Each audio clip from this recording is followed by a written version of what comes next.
Hello అక్వామన్, ఈరోజు రుద్రగాడి ట్యాంకులో నీళ్లు మారుద్దామని దగ్గరలో ఉన్న ఒక కిరాణా కొట్టుకెళ్ళి వాటర్ ఫిల్ చేసుకుంటున్నా. అప్పుడు అక్కడికి ఒకడు వచ్చి ఆ కిరాణా కొట్టు ఆయన్ని 2 సిల్కి అని అన్నాడు. సిల్క్ అంటే డైరీ మిల్క్ సిల్క్ ఇస్తాడు అనుకున్నా, 2 సిగరెట్లు ఇచ్చాడు. వాడికేం తెలుసు అన్నయ్య గారు, చిన్న పిల్లాడు. ఇప్పటికీ ఆకుని చెవులో పువ్వుని నోట్లో పెట్టుకొని తిరుగుతూ ఉంటాడు.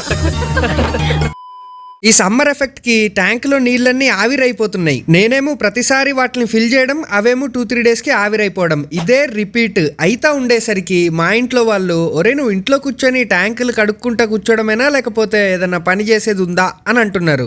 నేను నా కాళ్ళ మీద నిలబడాలని ఆశపడుతున్నాను సార్, అంతే సార్. నేను అనుకుంటే ఇప్పటికిప్పుడు నాకున్న స్కిల్ కి జావా బ్యాక్ అండ్ డెవలపరో లేకపోతే డెవాప్స్ ఇంజనీర్ లాంటివి కాకుండా ర్యాపిడోలో క్యాప్టెన్ అవ్వగలుగుతా.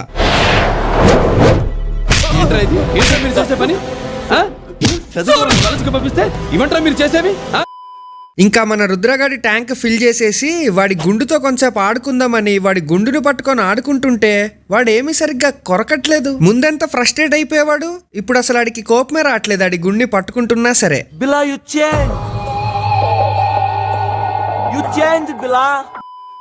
హాబీలో జాయిన్ అవ్వడానికి సింపుల్ గా సబ్స్క్రైబ్ కొట్టి పెట్టుకోండి. నేను మీ రఘురామ్ రాజా.